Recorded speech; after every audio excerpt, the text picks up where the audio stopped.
소중한 나 무한 행복!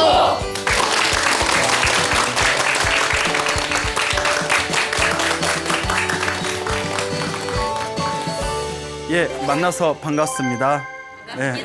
예, 광호 스님이라고 합니다. 어떤 분들이 이제 이런 질문을 많이 합니다. 스님, 불교가 말하고자 하는 게 무엇입니까? 불교의 핵심이 무엇입니까? 라는 질문을 이제 자주 듣습니다. 이제 여러 가지 각도에서 설명할 수가 있겠죠. 그런데 옛날부터 많은 큰 스님들께서는 불교의 핵심, 불교에서 말하고자 하는 가장 중요한 의미는 마음을 잘 쓰는 것이다 라고 한결같이 말씀을 하셨습니다. 마음이 중요한 거죠. 그래서 우리가 부처님의 말씀을 모두 모아놓은 것을 팔만대장경이라고 합니다. 다 들어보셨죠? 네. 예, 우리나라 팔만대장경이 어디에 있죠? 그렇죠. 아, 그건 아세요. 예. 합천 해인사 어디 가보셨습니까? 예, 제 좋은 절입니다. 안 가보신 분들은 한번 꼭 가보시기 바랍니다. 요 합천 해인사에 팔만대장경이 있는데 부처님의 모든 말씀이 담긴 이 팔만대장경을 한 글자로 만들면 마음심자가 된다고 합니다. 결국 마음이 가장 중요하다는 것이죠. 그래서 이 마음을 잘 쓰는 게 핵심이다. 여러분들 마음이 있어요, 없어요? 예, 마음이 있잖아요. 예, 마음 있고 여러분 개들도 마음이 있어요, 없어요? 개도 마음이 있잖아요. 예, 배고프면 짖고, 예, 그리고 막 슬프면 개들도 낑낑대고, 개들도 꿈을 꾼다는 그 학설이 있지 않습니까? 개들도 마음이 있습니다. 근데 사람하고 개하고 같아요, 달라요? 다르죠. 똑같은 마음이 있는데 왜 다를까요? 마음 쓰는 게 틀리기 때문입니다. 그래서 사람이 사람답게 마음을 쓴다는 거. 그리고 또 사람이 사람답게 마음을 못 쓰면 뭐 같다고 하죠?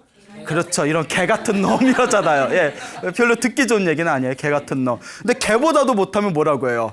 이 개보다도 못한 놈이라고 이제 이야기를 합니다. 예, 개 같은 놈, 개보다도 못한 놈. 그 개도 마음 있고 우리도 마음이 있는데, 그렇죠? 그런데 또 우리 인간들의 마음을 중생의 마음이라고 합니다. 그래서 중생심이라고 부르죠. 근데 우리 사람들이 마음 쓰는 게 참 묘해요.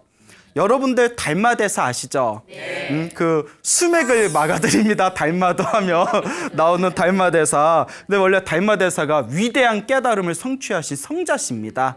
이 깨달음을 얻으신 달마대사께서 하시던 말씀이 마음이요, 참으로 오묘하구나. 마음을 크게 쓰면 우주를 포용하고도 남고, 마음을 좁게 쓰면 바늘구멍보다도 좁구나라고 했어요. 여러분, 막 기분 좋을 때는 우주를 다 감쌀 만큼 마음이 넓을 때도 있지만, 한번 이제 삐져가지고 스스로 쪼잔해질 때는 자기가 생각해도 내가 이러면 안 되는데 싶을 정도로 좁쌀로 변하잖아요. 그렇죠? 참, 내 마음을 내가 마음대로 써요, 못 써요? 그게 중생의 한계라는 거예요. 그래서 우리의 마음자리, 이 마음을 잘 쓰면, 이 중생의 마음을 잘 쓰면 부처가 되는 거고, 본래 부처였는데 마음을 못 써서 중생이 되는 것이다 라는 그런 선종, 성가의 가르침이 내려오고 있습니다. 결국 불교는 마음을 잘 쓰는 것이 핵심이다. 그래서 이 마음을 잘 쓰면 우리에게 복으로 오고, 마음을 못 쓰면 우리에게 화가 된다라는 옛 어른들의 말씀이 있습니다. 그래서 오늘 재밌는 그런 불교설화, 마음을 잘 써야 복이 온다라는 주제를 가지고 재미있는 불교설화 몇 가지 좀 전해드릴까 싶습니다. 여러분, 황해도 가보셨나요? 못 가보셨구나. 예, 저도 지금 가봤어요 하면 그 문제 있는 거죠? 예? 안 속네. 예, 그래요. 황해도 벽성군에 동운마을이라고 있답니다. 황해도 벽성군에 동운이라는 마을이 있었는데, 옛날에 거기 아주 지독한 구두쇠가 살고 있었대요. 엄청난 욕심쟁이였다고 합니다. 그래서 사람이 사람답게 마음을 쓴다는 게 어떤 겁니까? 내가 가진 게 있으면 나보다 부족한 사람들한테 좀 베풀 줄도 알고, 마음도 넉넉하게 쓸 줄 알아야 참 사람답다라고 말하지 않습니까? 근데 우리 개들 보면, 아까도 개들에 대해서 이제 비유를 들었지만, 지 먹을 거 있으면 누구 줘요, 안 줘요? 안 줘요. 근데 개들도 버릇을 잘못 들인 개는 평상시에 주인만 보면 꼬리를 살랑살랑 하다가 뭐 뼈다귀라도 던져주면 주인 보여요, 안 보여요? 어떤 개는 주인이 그 먹는 거, 잘 먹으라고 이렇게 이제 그 좀 이렇게 잘게 부러뜨려 가지고 먹이려고 지 먹는 뼈다귀에다 손대면 주인이 그거 가져가는 줄 알고 그걸 물어버리는 개들도 있다니까요. 그러니까 어떤 분이 스님이 저기 이제 산에 있을 때 그 절에 개 한 마리가 있었대요. 그래서 걔한테 항상 지나가면서 먹을 거 이렇게 던져줬답니다. 막 치즈도 던져주고 먹을 거도 이렇게 툭툭 던져줬는데 걔가 호강하는 거죠. 어디 걔가 치즈를 예. 근데 이제 스님이 이제 당신 먹을 거 툭툭 던져줬는데 하루는 이제 또 뭐 하나 이렇게 먹을 걸 던져줬대요. 뭐 육포 같은 거, 쥐포 같은 걸 던져줬나 봐요. 근데 그게 어설프게 이상한 데 떨어져서 걔가 그거 끈달린 개가 곧 먹는데 애를 먹고 있더래요. 그래서 스님이 안타까워서 아이고 좀 잘 먹어라 하고 손에 딱 갖다 대는 순간 물어버려가지고 여기 막 피가 났대요. 스님이 심하게. 그렇게 평상시에 먹을 거 준다고 꼬리 흔들던 개가, 그래서 내가 아유 스님 그 개가 참 못됐습니다 하고 제가 얘기하니까 아니다. 그러니까 개지. 예? 그런 인간이 물었으면 저런 개 같은 놈 하겠지만 물었으니까 개다 이러더라고요. 그런 거 보면 그 초창기 때 저의 이제 소나무 프로그램 보신 분 기억나신지 모르겠지만 제가 이제 단양에 있는 그런 이제 저희 토굴에 이제 진돗개 한 마리, 예? 호구라고 해가지고, 예? 내가 네 호구냐 그거 말고요. 약간 식개라서 호랑이 색깔 나는 호구라고 있어요. 그 호구 이제 우리가 호돌이라고 이름을 쳤는데 걔는 버릇을 잘 들어서 되게 순해요. 먹고 있는 거 입에서 이빨에서 빼내도 가만히 있어요. 아, 얘가 성근이 있어. 예, 예. 그러니까 개들 그러기 쉽지 않잖아요. 막 물고 있는 거 이빨에서 빼내도 가만히 있고 주인이 먹는 거 가져가도 가만히 있어요. 그래서 개가 착하다. 예. 그래서 개는 주인을 닮잖아요. 예, 그 제가 착해요. 예, 예. 그래요. 예, 예. 자, 어쨌거나 그래서 이제 이 구두쇠 영감이 있었는데 그 마음 쓰는 게 개 같아요. 그 자기가 자기 거는 그냥 꽁하니 자기 것만 다 이렇게 가슴에다 부둥켜 안을 줄 알고 다른 사람들한테는 베풀 줄 모르는 거예요. 그래서 이제 그 가난한 사람들이 와서 걸식을 해도 구걸을 해도 먹을 걸 줘요, 안 줘요? 안 줍니다. 예? 오히려 오면 막 하인을 시켜서 두들겨 패서 보내는 거예요. 그리고 걸식하는 사람, 거지들한테 절대 해서는 안 될 일이 쪽박을 깨는 거라고 했어요. 그렇잖아요. 쪽박 깬다는 얘기 들었죠? 그 거지들 유일한 재산이 뭐예요? 예, 그렇죠. 그 바가지인데 그 바가지를 깨버리고 쫓아내는 거예요. 참 못됐어요. 그것도 이제 스님들이 찾아오면 스님들한테도 그렇게 못된 얘기를 해가지고 스님을 막 이렇게 이제 그 탁발하러 오신 스님을 모욕을 주고 아주 못됐어요. 예? 자, 그런데 어느 날 또 이제 기생들을 부르고 띵가띵가 집에서 놀고 있었대. 이 구두쇠 영감이 놀고 있을 때 어디서 은은한 목탁 소리가 들리는 거예요. 그러니까 가만히 왜 이거 기분 좋은 날에 왜 또 중들 목탁 소리가 들려? 이러고 있는데 가만히 보니까 자기 집 앞에 탁발을 온 거에 느껴진 거예요. 아니 아직도 내 소문을 못 들었나? 해가지고 화가 나서 딱 나가보니까 스님이 다 목탁을 치면서 반야심경을 읽고 있는 거예요. 예? 그게 이제 쌀을 탁발하러 오신 거죠. 그러니까 이 구두쇠 영감이 심통이 나가지고 내가 다시는 이 집에 못 오게 해주리라 해가지고 하인을 불러서 똥을 퍼오라고 했대요. 똥 좀 퍼와라 해서 똥을 퍼오니까 그 퍼온 똥을 스님 바랑에다가 쌀 대신 똥을 집어넣더래요. 탁탁 집어넣더래요. 어우 승질 같아서 그냥 예, 그래요. 스님이 화 내면 돼요, 안 돼요? 예, 안 되죠. 그래서 이제 스님이 탁 가만히 있다가 싱긋 웃으시면서 스님이 보통 분이 아니에요. 그거 자기 바랑에다가 쌀로는 바랑에다 똥을 집어넣는데 싱긋 웃으면서 하는 얘기가 아이고 우리 거사님 자꾸 사람들이 찾아와서 쌀 달라 음식 달라니까 짜증나셔서 그렇죠? 이러는 거예요. 그거 이 구두쇠 영감이 이 스님이 어쩜 이렇게 내 마음을 잘 알까? 그래 내 짜증나서 그렇다고. 왜 자기네들 사지육신 멀쩡하면 자기네들이 일을 해가지고 벌 생각을 해야지. 내가 좀 먹고 산다고 이렇게 맨날 찾아와서 사람을 뭐 달라 이것 달라 저것 달라 괴롭힌다고. 그러니까 이 스님이 싱긋 웃으면서 하시는 얘기가 제가 다시는 그지들이 못 오는 방법을 가르쳐 드릴까요? 이러는 거예요.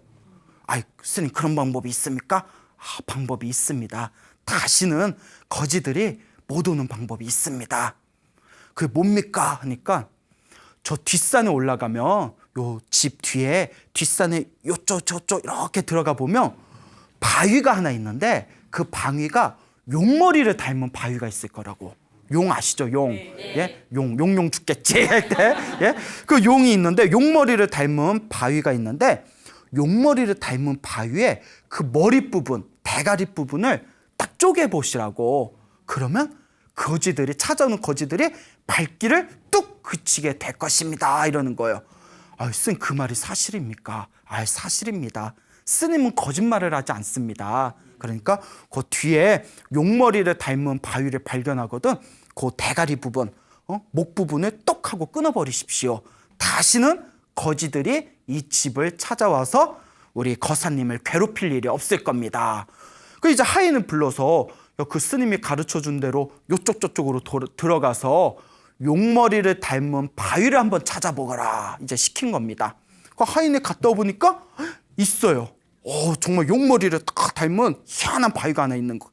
그 내려와가지고 주인 어른한테, 영감님, 예, 주인 어른, 그 정말 스님이 말한 대로 용머리를 닮은 바위가 있습니다. 그거 어떡할까요? 그래? 야, 그 스님이 말씀하신 게 사실인가 보다. 거 가서 머리를 똑 하고 한번 부러뜨려 봐라. 그러니까 이제 하인이 가보니까 바위가 단단해 보이는 거예요. 그 용머리를 닮은 그 부분도 목이 아주 두껍게 돌덩어리로 돼 있으니까 사람들을 몇 명 불러가지고 거기다 이제 망치질을 하면서 거기다 이제 밧줄로 묶고 한 사람 몇 사람은 땡기고 또 몇 사람은 위에서 막 이렇게 망치질을 했대요. 그런데 이제 그렇게 한 사흘이 지났는데 갑자기 하인이 내려와가지고 주인만이 큰일 났습니다 이러는 거예요. 왜 그러냐 했더니 올라가 보시죠. 그 올라가 봤더니 그 용 머리를 닮은 바위가 반쯤 이렇게 이제 구멍이 나기 시작했는데 거기서 시뻘건 피 같은 게 시뻘건 물이 철철철 나오더래요. 실컷 이제 시뻘건 황통물 같이. 근데 막 그 핏물처럼 막 쏟아지는 걸 보고 하인이 주인 어른 이거 아무래도 불길한 징조 같습니다. 그만두시죠. 근데 이 구두쇠 영감은 야 진짜 이거 영험 있나 보다. 정말 요게 끊어지면 다시는 그지들이 안 나타나려나 보다. 이거 정말 묘한 자리인가 보다. 그러니까 야 스님이 거짓말할 리 없다. 예? 스님한테 똥바가지 퍼주면서 또 스님이 거짓말하지 않는다는 믿음은 있었나 봐요. 스님이 거짓말할 일 없으니까 저걸 다 끊어버려라 이러는 겁니다.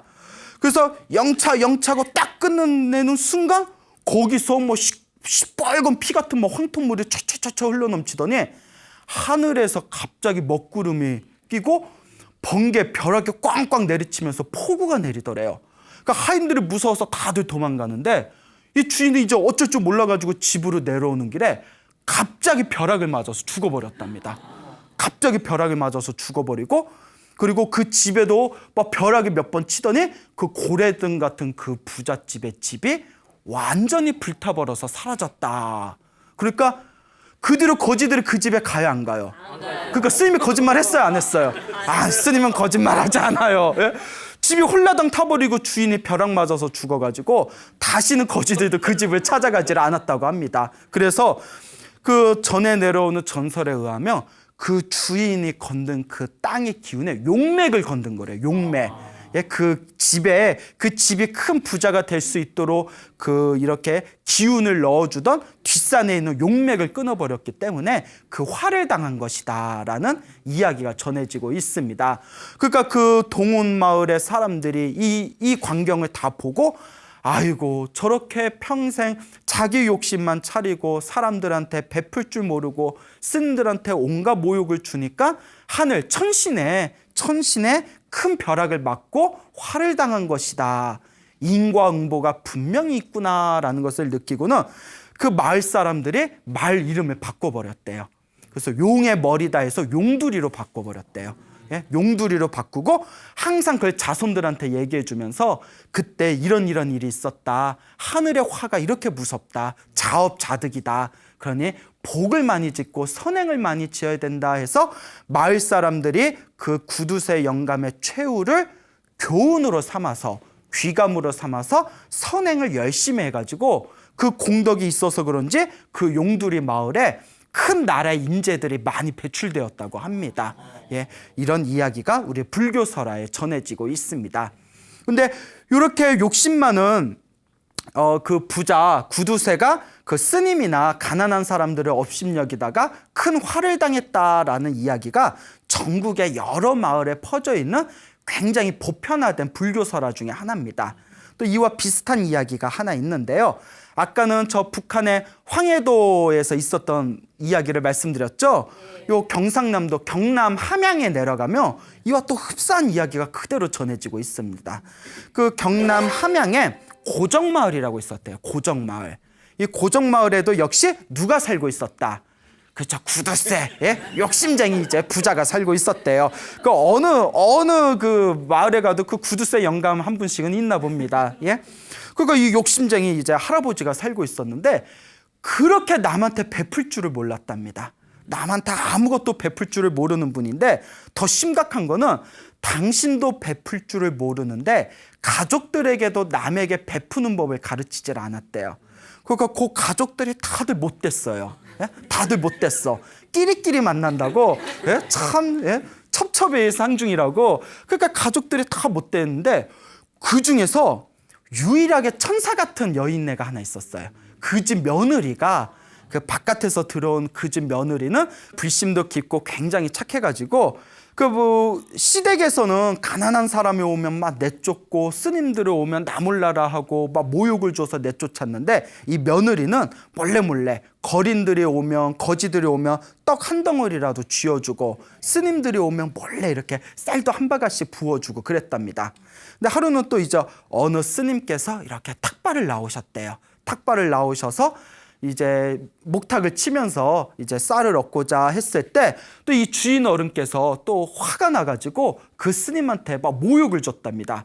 아이 툭하면 왜 우리 집에 와서 우리 집이 잘간이냐고 왜 툭하면 우리 집에 와서 쌀을 받아가냐고 막 이렇게 화를 내면서 내쫓으니까 스님께서 하시는 말씀이 당신이 이렇게 부자로 사는 거는 전생에 복을 많이 지어서 그렇습니다. 근데 지금 이렇게 복을 다 까먹고 있으면 어떡합니까? 그러지 말고 복을 지으십시오 하니까 이 구두쇠 영감이 귀에 들어와요, 안 들어와요? 안 들어오죠. 어디 중이 약을 팔고 있어? 뭐 이러면서 웃기고 있네 하면서 이제 내쫓았답니다.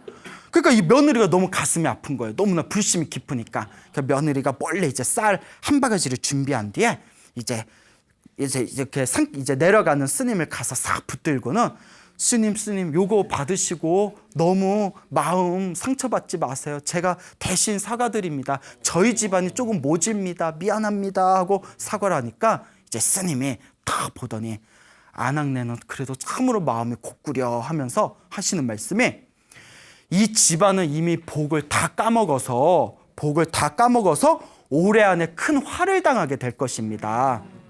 그러니까 여기 더 이상 오래 지체하지 말고 몸을 빨리 피하십시오. 그렇지 않으면 그 화를 당신까지 당하게 됩니다. 당신은 착한 여인인데 당신까지 같이 화를 입을 필요가 뭐가 있겠습니까? 반드시 오래 조심하셔야 됩니다. 이렇게 스님이 귀뜸을 해주는 겁니다. 그러니까 이 여인네가 스님 너무 그렇게 이제 안 좋은 얘기하지 마시고 부디 마음을 푸십시오 하면서 이렇게 이제 헤어지게 됐어요. 그러니까 그 스님이 올해 안에 꼭 조심해야 된다. 집안에 큰 화가 닥친다라는 말을 들으니까 마음이 불안한 거예요. 마음이 불안하지만 옛날 여인네들 얼마나 바빠요. 빨래하라, 밥지라, 애들 뭐 옛날 사람인 것처럼 맞아 그러세요. 그 시대 때 안 살아봤으면서 그렇잖아요. 자 어쨌거나 그렇게 힘들게 그날 살아보다 보니까 그 스님이 하셨던 얘기를 싹 잊어버리고 말았대요. 싹 잊어버리고 있었을 때 어느 날이었어요. 어느 날 이제 한 여름이 이제 다 되었을 때 갑자기 이제 친정이 좀 가까운 데 있었나 봐요. 친정 쪽에서 인편이 온 거예요. 사람이 편지를 가지고 찾아와서 어머님이 굉장히 목숨이 위독하시네. 이제 고 숨을 넘기실 것 같다. 그는 어서 와가지고 어머니 마지막 임종을 좀 살펴봐라. 이 딸이 얼마나 심장이 두근거려요. 그래서 시댁에 말씀을 드리고 급하게 이제 친정댁에 갑니다. 그래서 친정댁에 갔는데 벌써 딱 가보니까 어머니가 이제 많이 안정이 돼 있는 상황이고 집안 식구들도 다 한숨 돌리고 있는 상황이었어요. 어머니 금방이라도 돌아가실 것 같다고 해서 급하게 왔더니 그래도 이만큼 차도가 있으셔서 다행입니다 라고 이렇게 이제 말씀을 드리고 있는데 갑자기 꾸물꾸물거리더니 하늘에서 비가 한두 방울 떨어지기 시작하는데 막 폭우가 내리기 시작하는 거예요. 막 폭우가 막 내리니까 다시 시댁으로 돌아가야 되는데 비가 너무 많이 오니까 길이 끊길 정도가 된 거예요.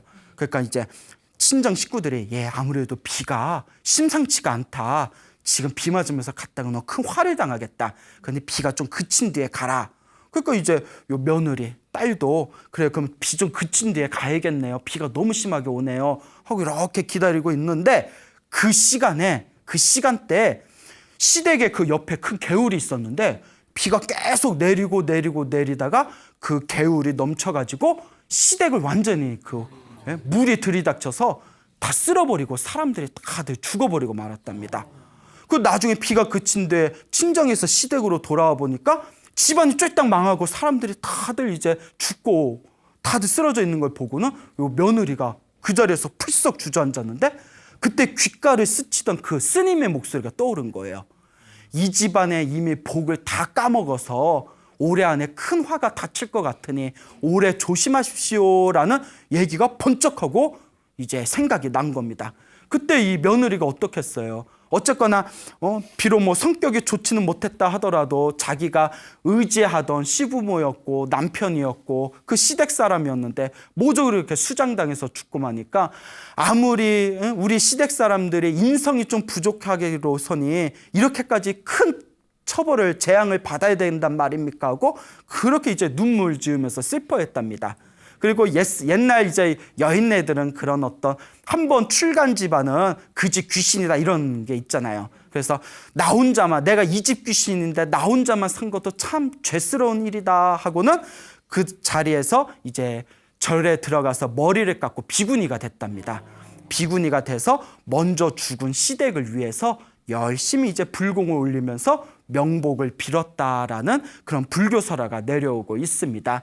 이런 어떤 부잣집, 구두쇠, 욕심장이가 가난한 사람이나 스님들에게 이제 박대해가지고 그에 따른 좋지 못한 화를 받았다, 재앙을 받았다라는 이야기가 보편적으로 여러 마을에 전해지고 있는 아주 기본적인 그런 영엄 설화, 불교 설화 중에 하나가 되겠습니다. 이런 이야기를 통해서 우리가 한번 고민해 봐야 되는 것이 역시 사람은 어떻게 살아야 된다? 착하게 살고 볼 일이다라는 것을 한번 잘 생각해 볼 필요가 있습니다.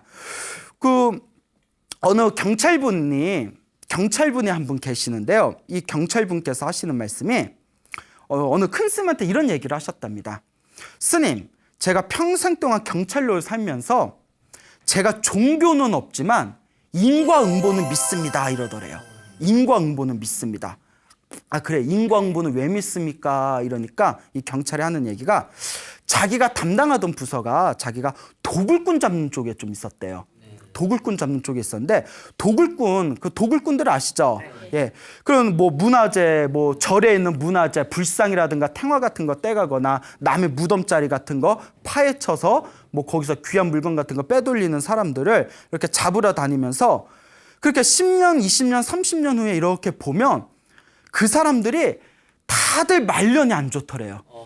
말년이 아주 안 좋더랍니다. 막 아주 큰 병에 걸려서 비참하게 산다든가 아니면 뭐 집안에 아주 큰 화를 당한다든가 혹은 자손들이 그렇게 안 좋더래요.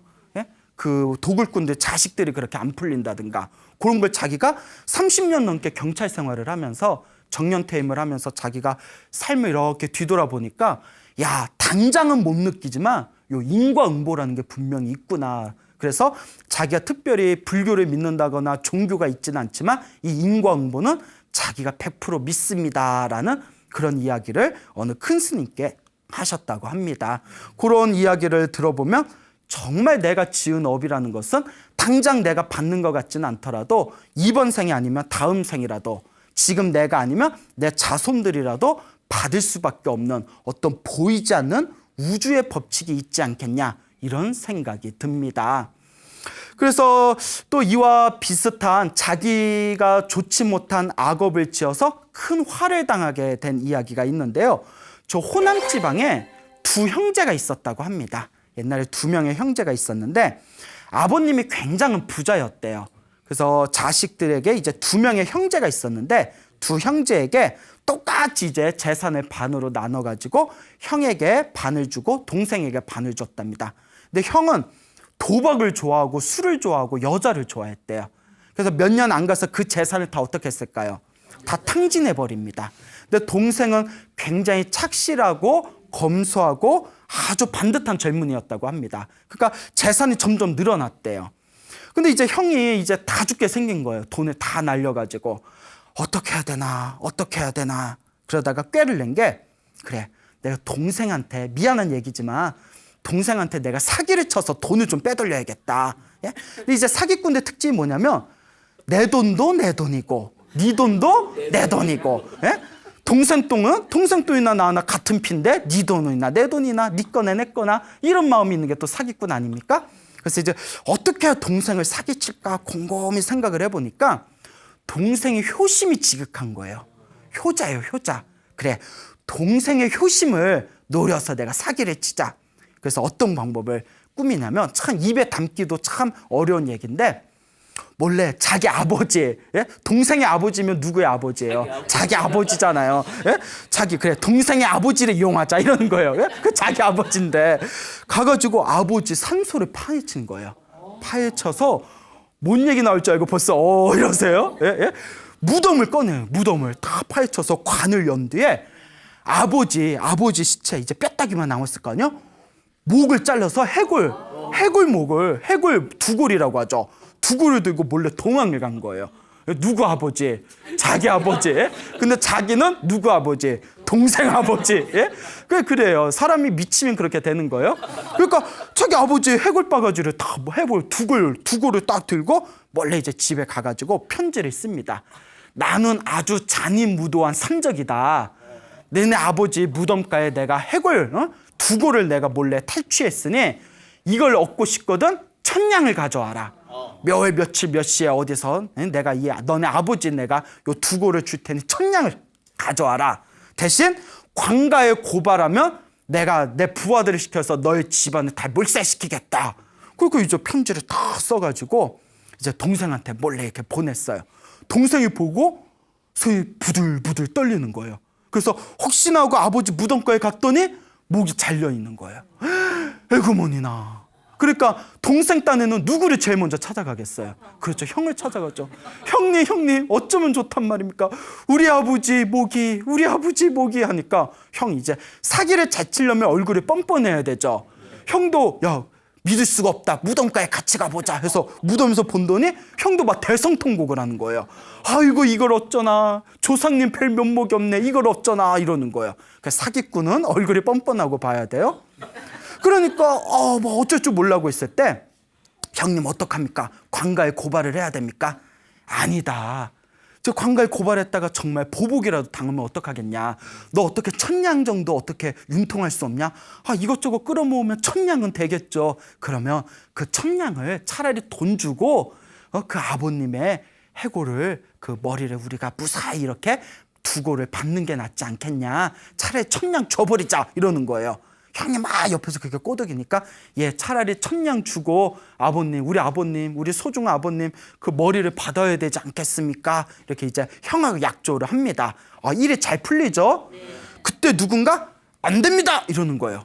그 뭔가 하고 이렇게 봤더니 이제 형의 아들, 그 동생의 조카, 그 이제 형의 아들 되는 아이가 이제 무술을 열심히 공부하던 이제 학생이었는데 아버님, 삼촌. 제가 비록 나이가 어려서 힘은 부족하지만 지금까지 닦아온 무공이 있지 않습니까? 제가 그 도적의 머리를 날릴 테니 저에게 기회를 주십시오 하는 거예요. 그러니까 아버지는 아니 뭐 이런 놈이 다 있나 이게. 근데 이제 말은 못하고 네가 목을 날리겠다는 그 도적이 네 애빈이라 이렇게 얘기할 수는 없잖아요. 너 왜 그러니? 너는 우리 집안의 장손인데 네가 그러다 다치기라도 하면 어떡하니? 안 된다 이러고 삼촌도 조카야 너 그러다가 흉악한 산적의 우두머리한데 너 다치면 어떡하는 일로 그러냐? 그냥 돈으로 우리가 메꾸자꾸나 이렇게 이야기가 된 거야. 그러니까 그 조카도 아들내미도 씩씩거리면서 알겠습니다. 어른의 뜻에 따르겠습니다 하고 이렇게 참고 있는데 그때 이제 몇 월 며칠 딱 됐을 때 이제 형이 얘기를 하는 거예요. 너랑 나랑 둘이 가면 도적의 우두머리가 도적대들이 저 녀석이 누구 또 패거리를 데려왔나 보거나 의심할 수 있으니까 너 혼자 가거라. 왜냐면 자기가 돈을 받아야 되니까요. 너 혼자 가거라. 내가 뒤에서 내가 이렇게 뒤에서 내가 망 봐줄게. 이렇게 얘기를 마친 뒤에 이제 형은 이제 복면을 쓰고 시커먼 옷으로 갈아입고 이제 목소리도 변장한 채 그 만나기로 한 장소에 딱 서 있는 겁니다. 그 동생이 이게 끙끙거리고 이제 청량을 가져왔어요. 자, 여기 청량을 가져왔습니다. 우리 아버님 두고를 주십시오. 그러니까 이제 목소리가 위장해서 그래, 약속은 잘 지키구나. 내 약속 잘 지키는 사람한테는 나도 약속을 지키느니라 하면서 이렇게 두고를 줍니다. 그리고 우리 다시는 보지 말자 이러고 가려는 찰나에 누가 나타났을까요?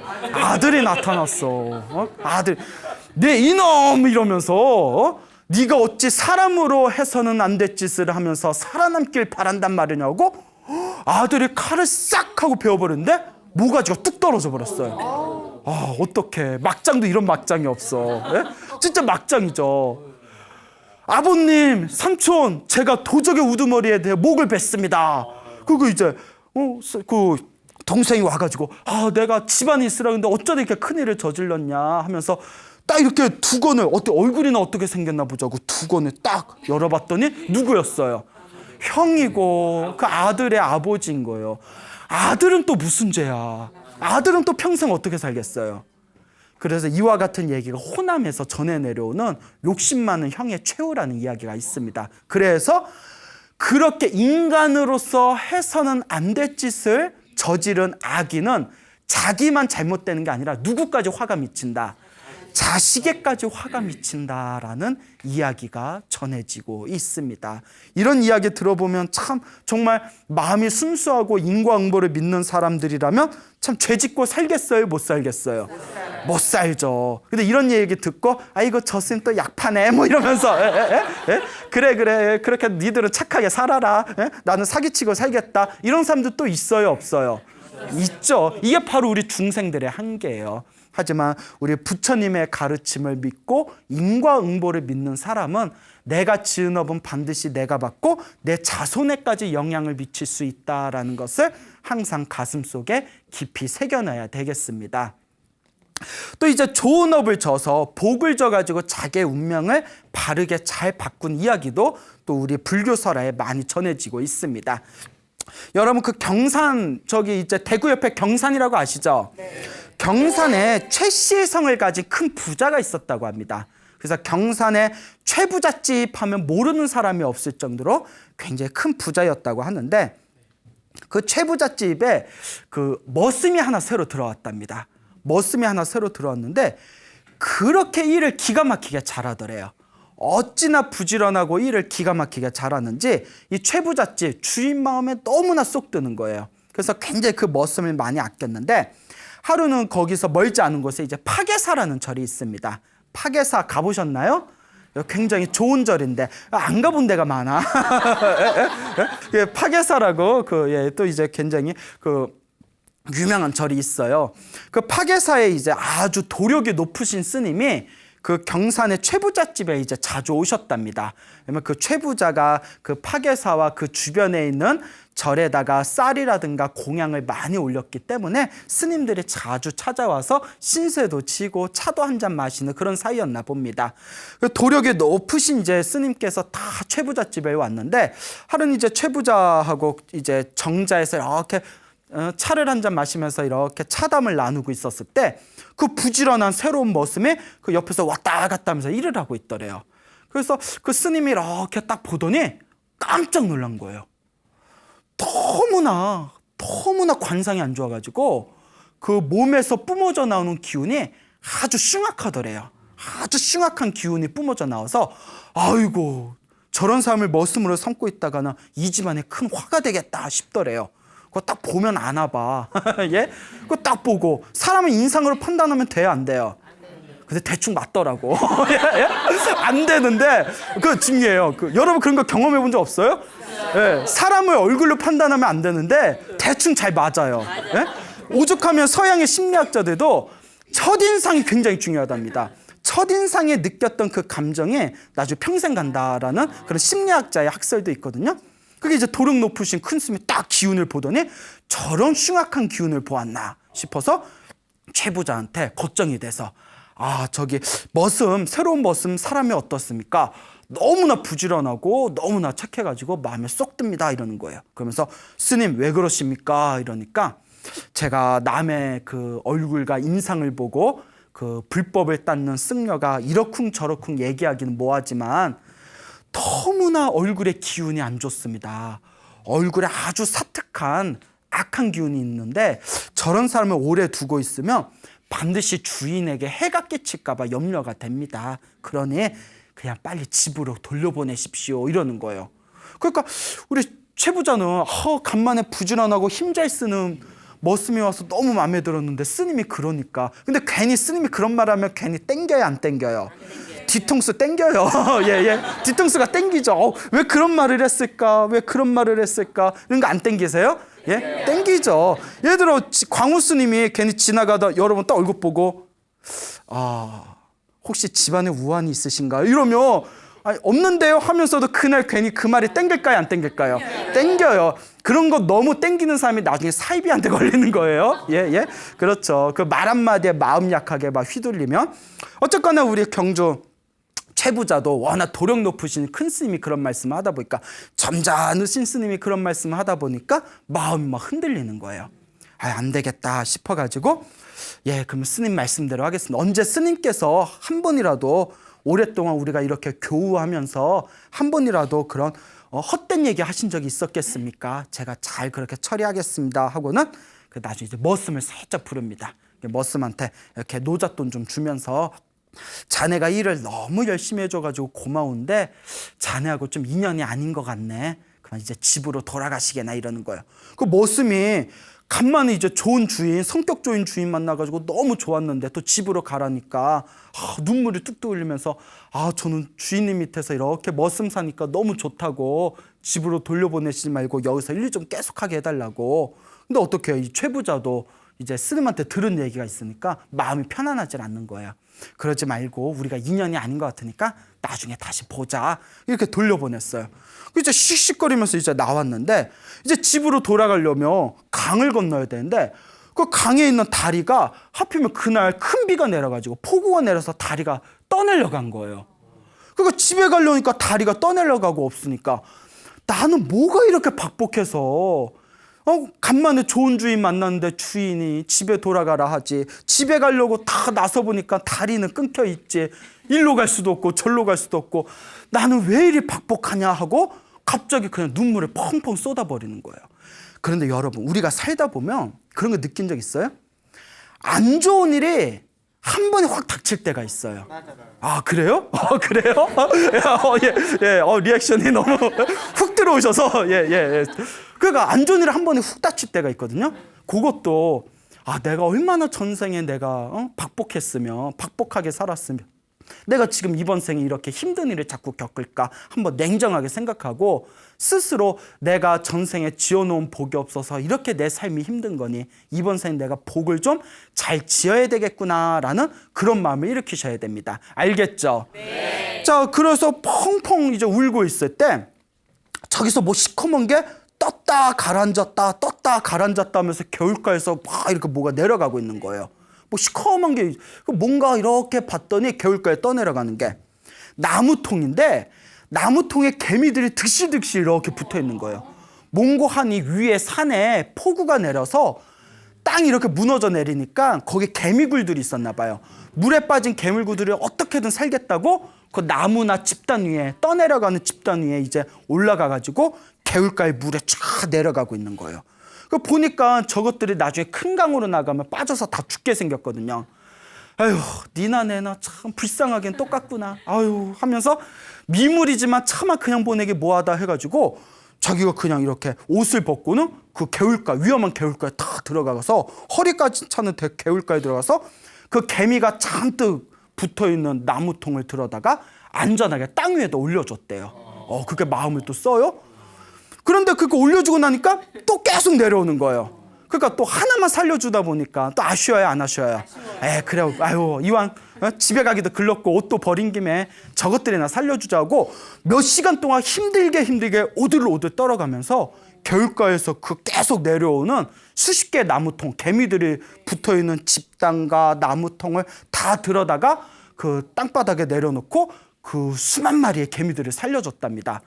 그러다 이렇게 개미들 다 살려주고 나서 온몸이 노곤노곤한 거예요. 오늘 집에 가기도 힘든데 오늘 너무 내가 힘을 써서 힘들어 죽겠다. 그러지 말고 오늘 그냥 사정 얘기하고 우리 부자 어른한테 말씀드리고 오늘 하룻밤은 좀 신세지자. 이제 집에 싹 가요. 밤늦게 집에 가서 어르신 부르는 거예요. 그러니까 최 부자 깜짝 놀라서 아니 아침에 집에 가라고 노잣돈까지 줬는데 왜 다시 돌아왔냐. 이제 사정 얘기를 해요. 그러니까 하룻밤만 좀 재워주십시오. 이러니까 자 가만 생각하다 그 오늘 하룻밤만이다 하고 이제 방을 하나 내줬는데 아예 주인 어른 감사합니다 하고 방으로 다 가려는 길에 그때 이제 스님이 이제 하룻밤 주무시려다가 이제 잠시 화장실에 가시려고 나오신 파괴사 스님하고 얼굴 딱 마주친 거예요. 그 파괴사 스님 보고 깜짝 놀란 거예요. 이 녀석이 왜 아직도 안 갔나? 그래서 뭐 아직 안 갔네? 예, 내일 가려고요. 하룻밤 쉬다 가게 됐습니다. 그래 쉬어 이러려고 하는데 파괴사 스님이 느낌이 좀 이상한 거예요. 뭐지? 뭘까? 소변 보면서 뭐지 하다가 깜짝 놀라버린 거예요. 그래서 오줌방울도 다 안 털고 깜짝 놀라가지고 머스머하고 후다닥 갔대요. 너무 놀라서 막 손에 다 묻었겠죠. 예? 좀 더러워요. 그리고 가가지고 너 좀 잠깐 나와봐라. 왜 그러세요? 하고 딱 보더니 방에 딱 앉혀놓고 오늘 무슨 일 있었는지 말해봐라. 솔직히 말해봐라 이러는 거예요. 아니 오늘 별일 없었고 오늘 더럽게 재수가 없어서 옆 최부잣집 집에서 쫓겨났습니다. 그게 아닌데 이러는 거예요. 스님 왜 그러십니까? 하고 이제 여쭤보니까 오늘 아침에 너의 얼굴을 봤을 때는 얼굴에 아주 사특하고 좋지 못한 기운이 가득했다. 근데 지금 너의 얼굴을 보니까 너무나 고요하고 평온하고 아주 좋은 기운이 가득하다. 어떻게 반나절 만에 사람 얼굴이 이렇게 변한단 말이냐 이러는 거예요. 그래서 아니 오늘 집에 가려다 다리가 끊겨서 개미들 좀 구해줬는데 이랬더니 네가 구했던 개미들이 생명 하나하나로 치면 수만 마리의 생명을 구한 게 아니냐. 너의 그 자비로운 마음이 너의 안 좋은 기운을 바꿨구나. 참으로 훌륭하다라고 하더래요. 그러더니 바로 그냥 최 부자한테 가서 이렇게 훌륭한 머슴을 제가 사람을 잘못 받고 내쫓으려고 했나 봅니다. 지금 얼굴이 너무나 복의 기운이 가득하니 옆에 두고 잘 쓰십시오라고 해서 그 최부잣집에 그 머슴이 계속 일을 열심히 할 수 있었다라는 이야기가 경산 최부잣집 불교설화가 내려오고 있습니다. 하지만 이 이야기에서 가장 중요한 것은 내가 지금 당장 좋지 못한 일이 생기고 내가 지금 당장 안 좋은 일이 생긴다 하더라도 그 마음을 잘 내려놓고 자꾸 복을 짓고 선업을 지으려고 노력한다면 안 좋은 내 운명의 에너지가 분명히 바뀌게 될 것이다 라는 교훈을 여러분들이 또렷하게 각인하셔야 됩니다. 또 우리 주변에 있는 수많은 생명들에 대해서 자비로운 마음을 갖는다면 분명히 여러분들의 삶에 있어서 크나큰 혜택과 아름다운 은혜가 가득하게 꽃피워지게 될 겁니다. 그러니까 여러분들도 살아가면서 사람이 살다 보면 그래요. 좋은 일이 생길 때도 있고 안 좋은 일이 생길 때도 있지 않습니까? 안 좋은 일이 생길 때마다 제가 항상 소나무를 통해서 여러분들에게 드리고자 하는 메시지는 바로 마음을 잘 쓰자. 안 좋은 일이 생길 때마다 아이고 내 복이 부족한가 보다 스스로 반성하고 성찰하면서 여러분들의 삶을 더 아름다운 삶으로 바꿔나갈 수 있도록 여러분들 마음을 잘 쓰고 복을 끊임없이 지으시기를 바랍니다. 여러분 행복해지고 싶습니까? 네. 행복한 삶을 창조하고 싶습니까? 네. 복을 지으십시오. 선업을 지으십시오. 공덕을 쌓으십시오. 복과 선업과 공덕의 힘으로 여러분들 진정한 행복의 길을 만들어 나가시기를 바랍니다. 오늘 여기서 마치겠습니다. 소중한 나 무한 행복!